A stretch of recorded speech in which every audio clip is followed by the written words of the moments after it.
Sayat Ibáñez. Mano a Mano.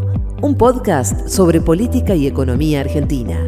Nuevo episodio de Mano a Mano y le dimos tiempo, porque había que dejar pasar algunos días para analizar mejor. Que corra el agua, que corra un poco el agua y que se lleve la hojarasca. Así es. ¿Cómo le va? Muy bien. Muy bien. ¿Qué es lo que tiene para decir? Episodio número 37. Episodio número 37 de Mano a Mano. Entren en las aplicaciones, sigan Mano a Mano, comenten, opinen, compartan. Básicamente, saludamos a todos y especialmente a aquellos que estuvieron bendecidos por la fortuna y se ganaron un jean. ¡Epa! Por el Día del Padre, que después vamos a sortear otro más. Déjame pensarlo. Bueno, al final te digo. dale. Depende cómo salga el episodio. Depende cómo... Está creciendo la legión de ¿Dónde manomanenses. anduviste? Me dijeron que anduviste en algún lugar. Sí, en la Universidad de General Sarmiento. Tiene un programa de televisión, tiene un estudio. Sí. Y el conductor me dice, yo lo sigo. Mirá y le vos. hago caso a Pablo Ibáñez. Suscribo. Muy bien. Se suscribió, ponle los deditos. Todo lo que vos decís hace. Bueno, muy bien. Me he encontrado con varios colegas que también están siguiendo atentos a Mano. Todos estamos observando y consumiendo y tratando de entender un poco. Bueno, nos dimos este un poco proceso. más de tiempo para evaluar, analizar mejor lo de la ley bases, la ley bases en el Senado. Yo te tiro así el título, Sí. bien provocativo para después, y aunque lo creo, no Sí. es simplemente título. Milei no ganó. ¡Epa! Sí. ¿Qué A estás ver, diciendo? sí, no sé. ¡Epa! Si todos dicen Bueno, la semana triunfal Sí. de Milei. Bueno, punto 1. A ver. Tuvo que negociar al estilo de lo peor de la casta, si querés. Sí. Embajadas a uno, carguitos a otros, entrega a unas provincias, obras, digamos. La forma que teóricamente Milei dice que nunca iba a hacer. Lo hizo. Sí. Punto 1, abajo. Digamos, está bien, salió. Ahora bien, pero tuvo que entregar. Y de la forma, digamos, quiera o no los libertarios y todos sus voceros que lo acompañan, esta ley en el Senado va a quedar por lo menos señalado con Embajada de UNESCO, con Lucila Cresel. ¿Te puedo hacer una referencia? Sí. Hay una figura que se llama el epónimo. ¿Sabés qué es el epónimo? No, a ver. El epónimo enseñe. es cuando una acción, ¿sí?, toma la identidad de un nombre. Claro. ¿Sabés que hay una? La ley Banelco, decís. Claro, no, pero a veces se usa incluso con verbo. Yo no me acuerdo dónde lo leí. Creo que lo leí en algo de Mansilla, viste, de la campaña del desierto. Y aparece una palabra que se llama atalibar. ¿Sabés qué quiere decir atalibar? No. Atalibar quiere decir hacer negocios turbios. Es un verbo en desuso. Atalibar lo usó Sarmiento por primera vez. Sí. Domingo Faustino Sarmiento. ¿Y a qué hacía referencia? Al señor Atalíbar Roca. ¿Quién era Atalíbar Roca? El hermano mayor de Julio Argentino Roca. Sí. Como, según Sarmiento, andaba en negocios turbios, Atalíbar se convirtió en la palabra de hacer negocios turbios desde el Estado. Muy bueno, Ibáñez. Ilustrado el hombre. Conocemos la referencia después de también otro epónimo bastante famoso de la política, que fue Borocotizar. Claro. ¿Sí? Y digo, tiene el beneficio, Crexel, de que tiene un apellido difícil. Porque si no, iba para ser Crexelizar, se iba a convertir en una de esas la UNESCO. que era negociar un voto por una embajada. Sí, por lo menos tiene la neuquina. Algunos tienen una rotonda, como ocurrió con algunos en Río Negro. Otros tendrán un cargo de un hermano en un organismo, sí, o en Yacyretá, o en lo que sea. Punto 1, en contra. Punto 2. El armado de la represión. Sí. Ya estoy haciendo una definición, sí, digamos, política. Para mí ya está gastado. Porque eso fue utilizado durante el gobierno de Macri. Vos fíjate qué característica, que siempre en gobiernos conservadores, de derecha, aparece esta lógica de la represión. Y la represión totalmente desproporcionada, también con gente presa, incendio de autos, a partir de infiltrados. Sí. Entonces, ese esquema y esa construcción de terroristas, golpe de Estado, sirvió para ese primer día. Cuando pase un poquitito los meses, va a ser bastante patético. Mira, ya ni lo pudo sostener Bullrich al otro día cuando dijo que era un golpe de Estado moderno en un sentido de un gobierno de desgaste, digamos. Por lo tanto, ella misma después le sacó. Bullrich, digamos, que no es la más moderada. Bueno. Si lo hubiese dicho alguien moderado del gobierno, uno podría decir, bueno, pero tuvo esa característica. 2-0. Sí, ¿me dejás decir una cosa también con eso? Sí. Lo de la semana pasada también significó una especie de fracaso más allá de la ley en la cuestión de la calle, también de cierto fracaso del oficialismo en la pelea de la calle, y como no puede disputar el mileísmo por su propia naturaleza, posiblemente porque es un espacio político nuevo, más allá que tiene mucha adherencia virtual en las redes sobre todo, no puede disputar la calle con presencia propia, con volumen propio, sí me parece que está muy enfocado en obturar el funcionamiento de la calle. Entonces, lo que sí creo que es exitoso en eso, con el protocolo antipiquete, digamos, bajó la intensidad de los piquetes por un procedimiento de coerción, de amenaza, válido o no, el procedimiento legal o no, ¿sí? Ahora, en este caso, creo lo que sí fueron a buscar, me parece, fue que la plaza de los dos congresos no esté como podría tranquilamente haber estado, lleno de gente tranquila, protestando, cuestionando lo que estaba ocurriendo adentro del Congreso. Es una muestra de debilidad. Sí, bueno, por eso digo, no podés tener la calle y lo que querés es tratar de romperla para que nadie la tenga. Es la muestra de debilidad. Digamos, Sí. Está bien. Yo creo que acompaña esta línea que te estoy planteando. El tercer punto. Está presentado como la reforma más importante de toda la historia de la humanidad, que es 8, lo dijo Milei, 8 veces más grande e importante que la reforma del Estado de Carlos Saúl Menem. Ya sabemos que tiene un problema sobre las dimensiones, Milei. Entonces, que es el ajuste más importante de toda la humanidad. Lo cierto es que no lo es. No lo es. Y entonces, esto de querer mostrar algo que no es, te refleja que es bastante frágil lo que por lo menos salió ya en el Senado. 3 y 4 que viene.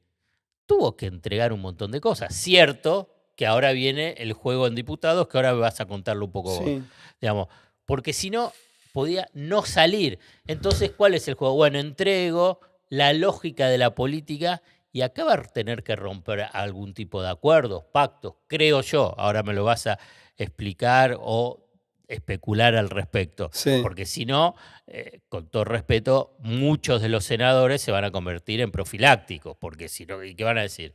Si hay un acuerdo, por ejemplo, bajar aerolíneas, correo, y después te lo ratifican en diputados, pero esto es a partir de un acuerdo de Guillermo Francos y estas dos personas, Rolandi y otra más. Y Barzabal. Claro, que negocian y después no pueden respetarlo. Me parece que ahí ya hay un punto negativo. 4. Y quinto, que después yo lo voy a desarrollar después de lo político. Esto no sirve nada para cambiar la tendencia de la economía. Digamos, el horizonte inmediato de qué es lo que está pasando en la economía. ¿Y sabes qué? No lo dice Alfredo Zayat. ¿Quién lo dijo? No sé. Ayer. Carlos Melconian. Claro. Digamos, ahí lo tenés. Sí, bueno, ahora todo tuyo, no, Ibáñez, bueno, déjame ligar el punto 3 y el punto 5. 5-0, vas a tener que hacer mérito para que Albero empate. Y hacer una exploración sobre esas cuestiones.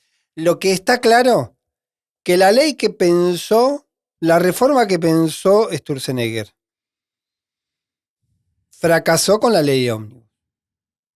Ya una ley pocket fue en la segunda etapa. Sí. Ya tuvo una lija y una depuración de cosas en diputados. Y llega al Senado y termina de tener nuevas depuraciones. Todavía no voy a entrar en el capítulo de diputados.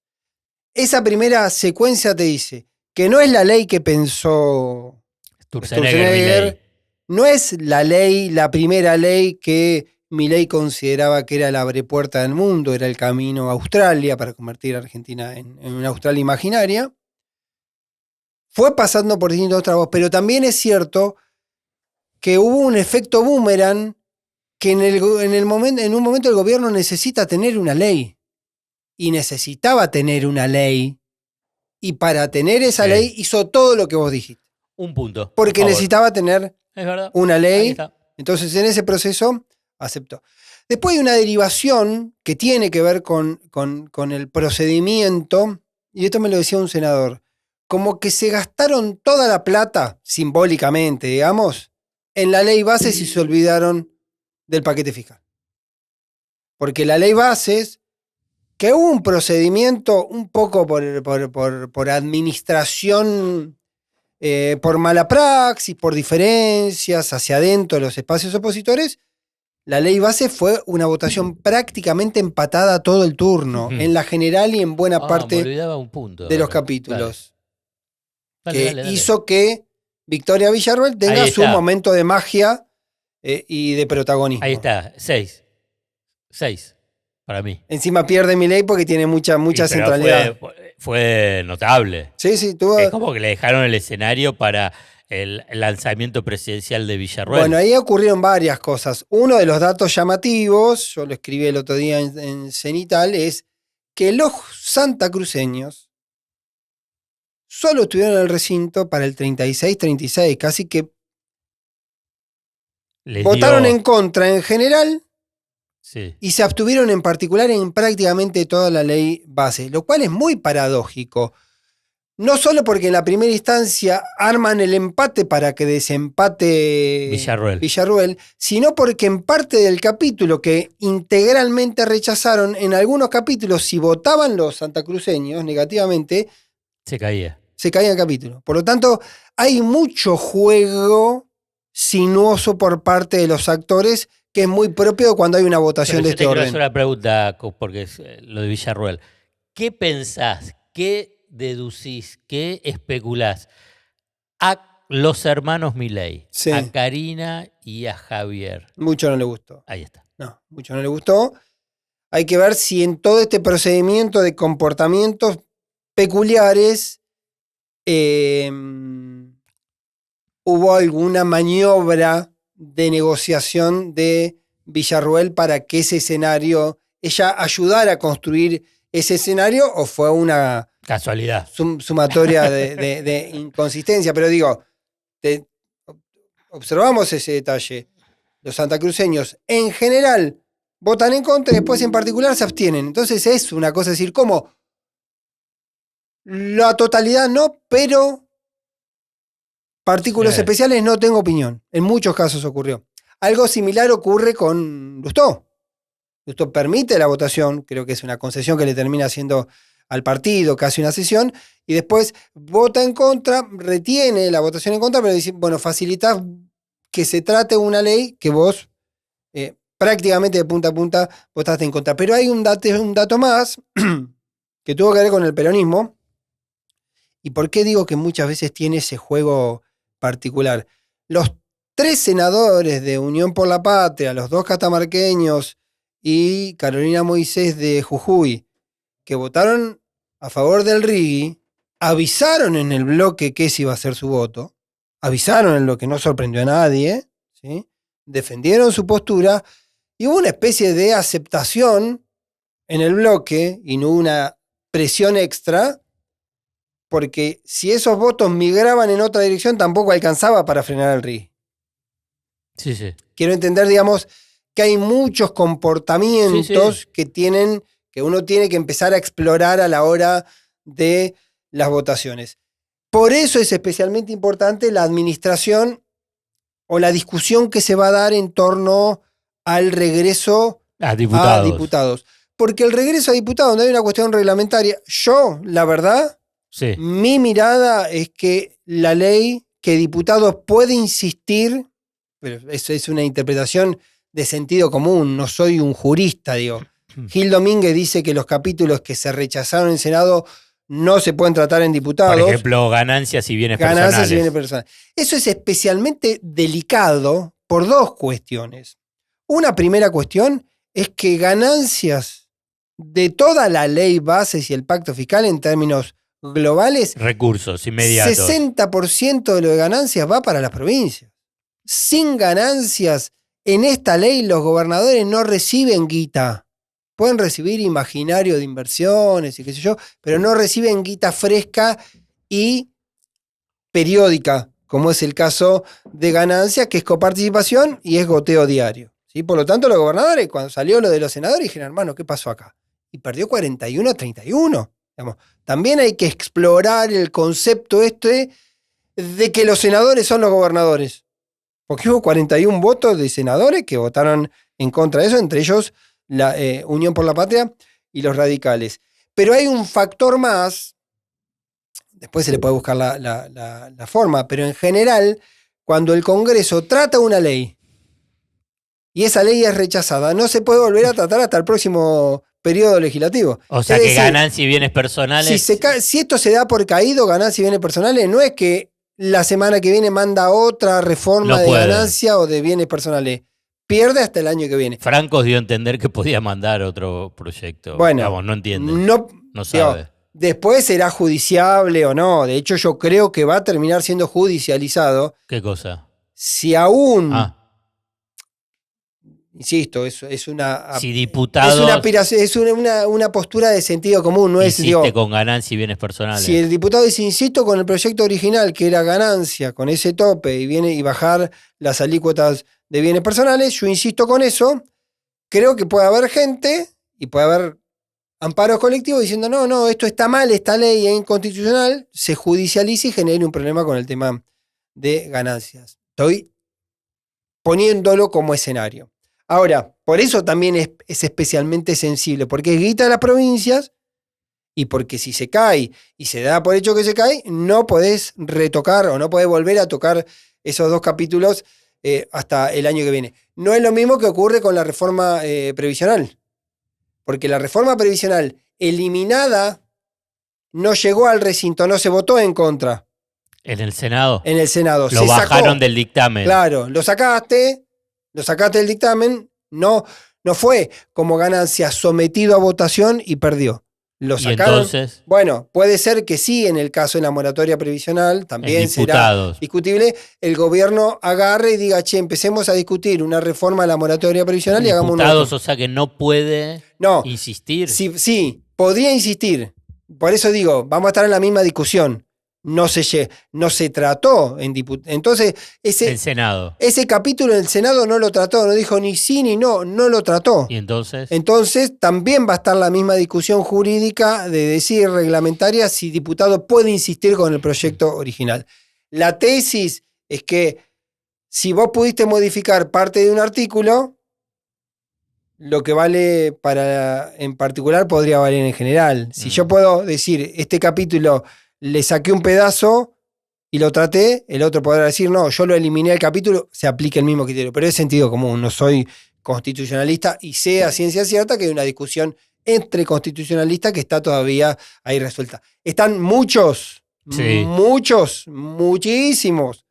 buscando antecedentes, porque eso podría resolverse. Hoy alguien me dijo que hay un antecedente, la ley de glaciares del 2010, que hubo una insistencia del Senado con algunos capítulos que se habían caído en diputados y eso terminó siendo validado por la Corte. Si efectivamente eso es así, podría diputado insistir con algunos aspectos de la ley. Pero lo cierto es que el tema de la constitucionalidad sobre lo que está haciendo Milei, digamos, está bien.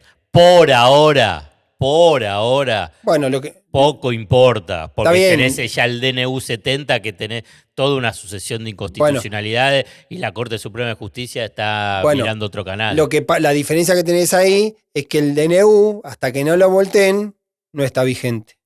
No, la ley, ¿el DNU? Sí. está vigente. La ley, si se judicializa y hay una cautelar y hay una medida, podría estar congelada, judicializada durante un tiempo, porque vos agarrás y decís, vos decís, este aumento de ganancias. Sí, hay que ver qué es lo que, pero hay que ver qué es lo que dice el juez, si es para el caso particular, si es para el caso general. Hasta ahora, Sí.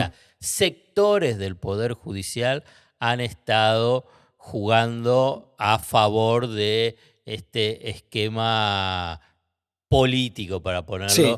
de Milei, Bueno, Macri, compañía, qué sé así, yo. línea al margen, te digo que, bueno, finalmente en Bueno, septiembre se va a elegir al futuro presidente de la Corte, que va a ser Rosati. ¿en septiembre? Sí. Ajá. Empezaría el mandato de él, empieza en octubre, pero lo van a hacer en septiembre. Y también eso puede generar un ruido con el tema al hijo, votación, y también una cuestión también de naturaleza jurídica, de si el Senado puede llegar a tratar la designación de un reemplazo cuando esa vacante todavía no se generó en términos Por la prácticos. de Maqueda. Por la de Maqueda. Y ahí también, porque el acuerdo es, salen los dos o no sale ninguno. Entonces, si no puede haber algún problema de ese orden a la hora de la cuestión de la Corte. Volvemos a la ley bases para cerrar. El gobierno está confiando que va a poder insistir con ganancias y con bienes personales. Lo de ganancias me parece que es un tema que podría lograr el acuerdo porque ya tuvo 140 votos en diputados. Si judicialmente, sacando de lado, lo judicial, puede ser que legislativamente puede poner. Hay que ver si bienes personales, que el problema de bienes personales empezó a mezclarse con otra cosa, que dice, el gobierno dice que la actualización jubilatoria tiene un costo fiscal del 0,4 y bajar bienes personales tiene un costo fiscal. Entonces me dice que ese costo fiscal es malo y el costo fiscal, vos bajándole bienes personales al 5% de la población. Bueno, pero eso tiene una explicación. Una cosa es para los ricos y otra cosa es para los jubilados. Por eso digo que puede ser, que en todo caso puede ser un argumento de los diputados de decir, y va a ser un argumento de los diputados, incluso los de algunos diputados. No, de los amigables, porque después de votar base, votaron la reforma previsional. Entonces van a decir, no, vos querías que el aumento previsional salga a un lado, bueno, no te bajamos bienes y ahí lo tenés. Bienes personales y ahí tenés la lista para financiado. cubrir la parte, es el aumento del 8% a las jubilaciones. Entonces tenés esa variable, esa discusión. ¿Va a ser rápido esto en diputados? Sí, no puede ser no puede ser muy engorroso. Como todo, hay una discusión de orden político, que es si juntás los votos y cómo haces la negociación, y la previa es que no podés ir a una lotería otra vez. El gobierno no puede arriesgarse a una lotería, porque acá no podés cambiar, como se estuvo haciendo en el Senado hasta último momento, y se había hecho antes en diputados, no podés cambiar una coma. Acá tenés dos opciones. O aprobá lo del Senado o insistí con los que se votó en diputados. No es que podés... Vuelvo a cambiar. No es que podés redactar una cosa intermedia, ¿sí? Y decir, bueno, no, insistamos con ganancia, pero con un piso más alto. No, es o ganancia con el piso de 1,80 o de un palo 800 o no ganancias. No hay punto intermedio, no tenés la instancia de una negociación. Creo que sale de ese proceso relativamente bien parado, más allá de la forma, más allá de los recursos. Yo creo que Milei consciente eso por la necesidad de tener efectivamente una ley. Sale bastante bien parado Francos. Lo que se abre un interrogante un poco más grande es sobre la cuestión de orden fiscal. Porque hay muchas modificaciones, hay algunas modificaciones conceptuales, que por ejemplo aerolíneas, ¿sí? Ahora, hay modificaciones como las obras que con más del 80% de avances, que son muchas, que es un porcentaje importante, tiene un impacto fiscal. La caída de ganancias. Si se lo quieren pasar a las provincias. No. Esas, el acuerdo que hace es comprometerse la nación a activar esas obras para justamente hacerse cargo de. Fue una de las últimas negociaciones. No lo va a hacer. Bueno, está en la ley bases.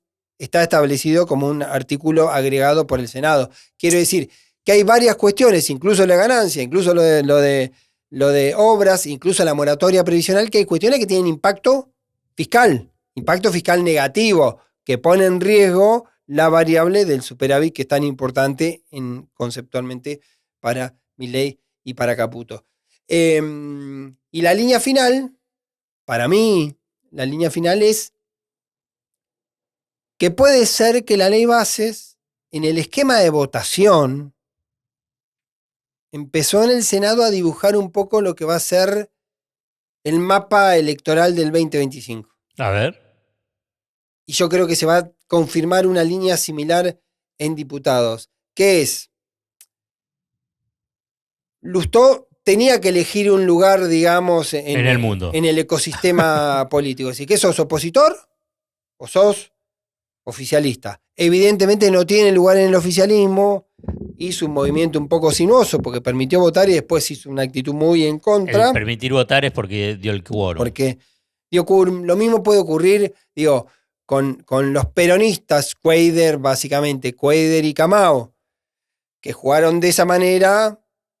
Uno imagina que dejan de formar parte de las posibilidades electorales, por lo menos de este peronismo, en la medida que el peronismo tenga una preeminencia opositora, digamos, por el rol que jugaron. No quiero decir que esto sea determinante, pero da la impresión que Cuadra, con su votación del otro día, terminó de cortar el cordón umbilical, que quedaba una hilachita nada más, con ese espacio. Y difícil imaginar que tenga un lugar en otro espacio. Difícil que él pueda convertirse o en candidato libertario o en candidato de Frigerio. Es difícil porque además vos sos libertario, ¿por qué lo vas a ir a comprar a Cuadra? Para darle vos tus votos eventualmente. Porque tampoco es un referente sumamente taquillero en términos políticos y electorales. No es un hombre con territorio, no es un intendente llegado del caso, fue un gobernador que puede haber tenido. Por lo tanto, me parece que empieza a perfilar eso. Creo que no va a ocurrir ese fenómeno, aunque hay un interrogante sobre los que votaron con el Rigui. Hay un clima medio áspero con Jalil, porque estuvo en Casa Rosada, porque los dos senadores votaron como votaron, los dos diputados de Jalil también habían votado a favor del Rigui, y hay también una discusión porque hacia adentro, ayer jueves a la noche hablaba con un dirigente muy importante del espacio de Cristina y me decía, tampoco uno se puede poner extremadamente purista, cada uno que se corrió un poco del juego, sobre todo entendiendo que los votantes, los catamarqueños, no era que si los catamarqueños votaban de este lado se caía el Rigui, porque si te empezás a poner demasiado purista, cada vez vas a terminar más chiquito, y si cada uno que tuvo un voto un poco free. Sinuoso, me gusta esa palabra de Pablo Ibáñez. Si tenés cada uno que votó un poco cruzado, porque, ¿sabes? Y con esto te cierro, me hacía acordar a la votación por el acuerdo con el Fondo Monetario Internacional. Ajá. Que hubo algunos senadores que sabían que estaban los votos para que salga, y eso les permitía votar en contra.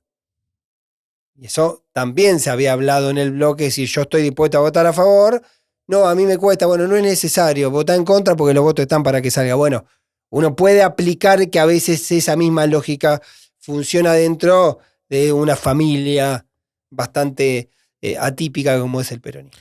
Yo digo que Milei no perdió, Milei no ganó, sí, porque esa parte que vos estuviste desarrollando, la parte política, la de que tiene por fin una ley, sí, y la ley bases, deshilachada, pero en última instancia la ley general la tiene. Sí. Porque diputados y senadores la aprobaron, por lo menos se emparda la dimensión política, todos estos puntos que yo te mencioné, sí, que son negativos.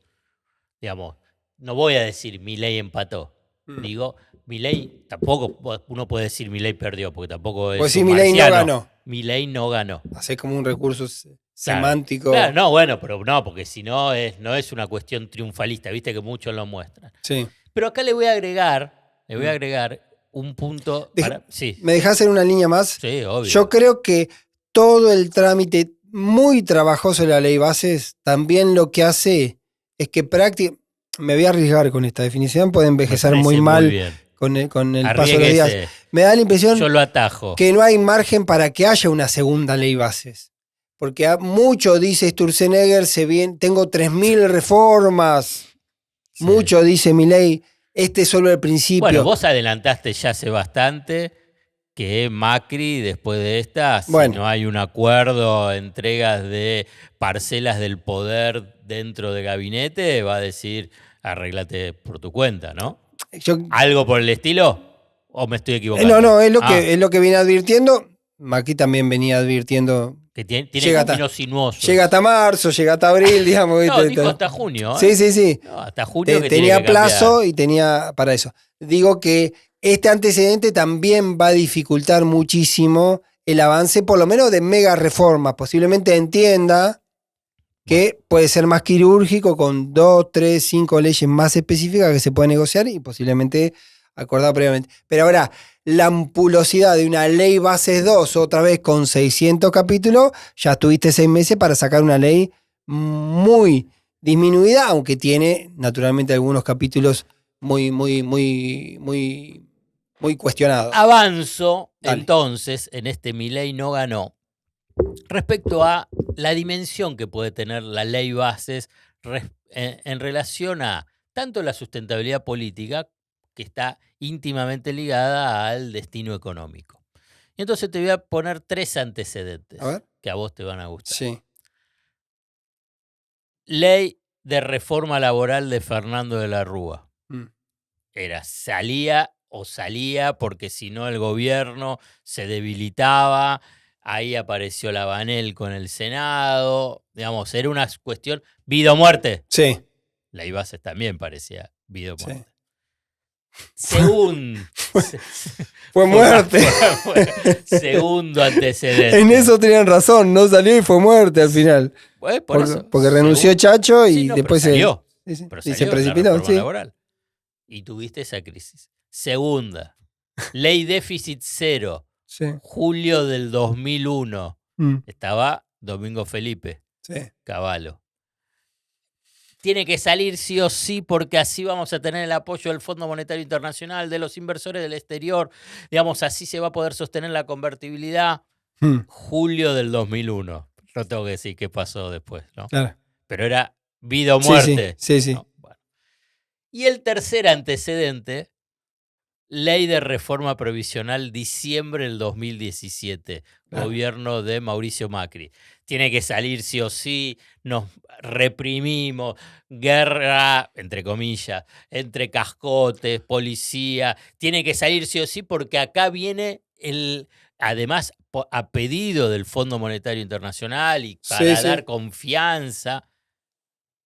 ¿Cómo siguió? Juntaron los gobernadores, tuvieron los votos ¿Y cómo siguió después? Bueno, en mayo ocurrió lo que ocurrió. Bueno, o sea que siguió. Claro.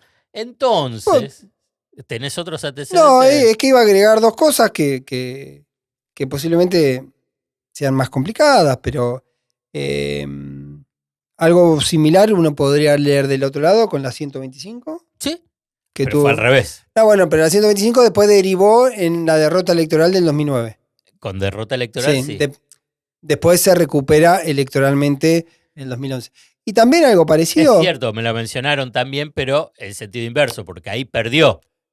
Claro. Ahí perdió. Acá estas 3 leyes que las yo ganó. te dije las ganaron. Bueno.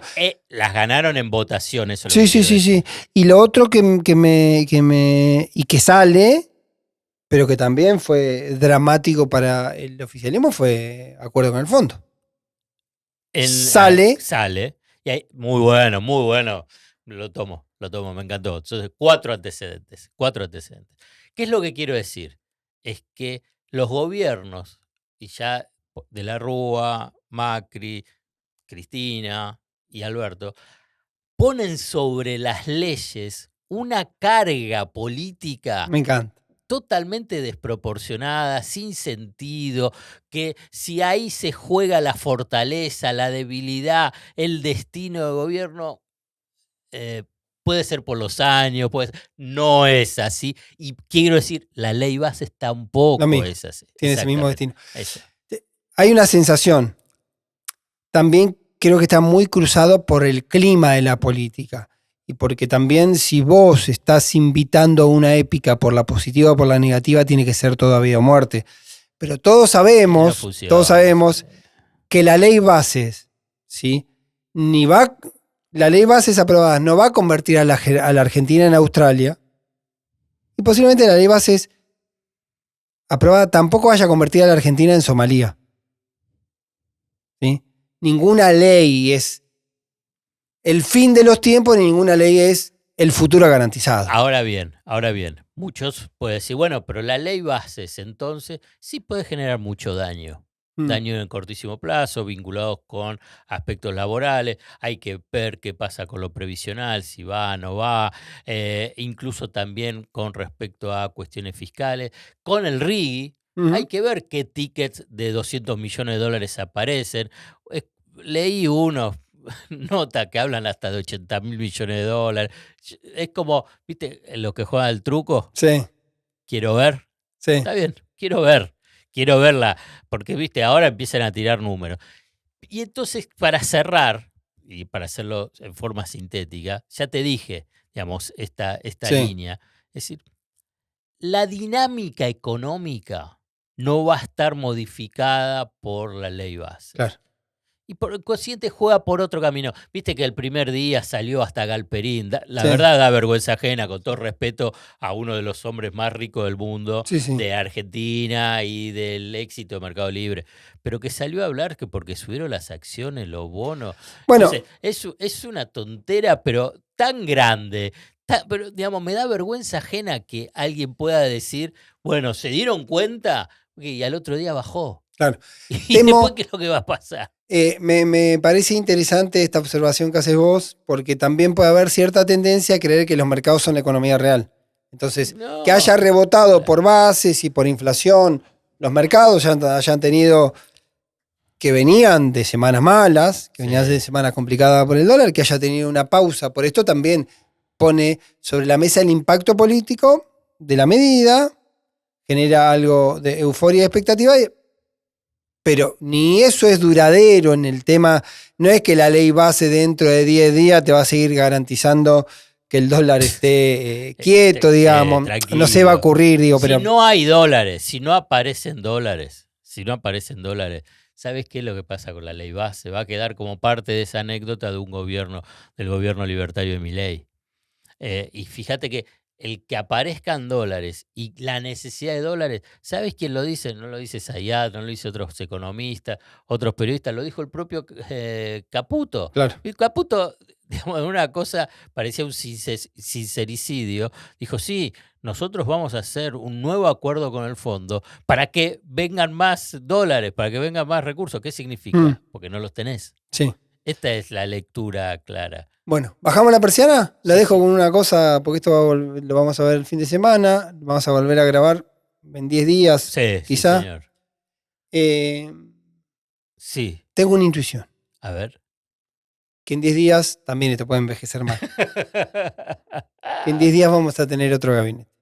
¡Epa! ¡Qué bomba que tira! Y así queda. Pero muy bien. ¿Sabés qué estaba pensando? Que vos contaste el otro día un dato que se verificó con el curso de las horas, que el desembarco de Sturzenegger venía ruidoso, digamos, que viene el colectivo tiene muchas paradas, está parando, ¿viste? Viene. Escuchame, ¿hace cuánto que ya tenía que haber subido? Sí, ya tendría que haber asumido 3 días después de lo de Pose. Bueno, ahora ponen como nuevo deadline el regreso de Milei. Sí. Y que al regreso, una semana con poca actividad, está lo del 20, digamos, y que eso genere el tiempo y el escenario para un recambio, y que llegue con un nuevo gabinete, o parte, un nuevo gabinete, es una noticia en desarrollo, al Pacto de Mayo, que va a ser el 9 de julio. Ibáñez, Zayat Ibáñez. Esto fue Mano a Mano. Nos vemos. Zayat Ibáñez. Mano a Mano. Un podcast sobre política y economía argentina.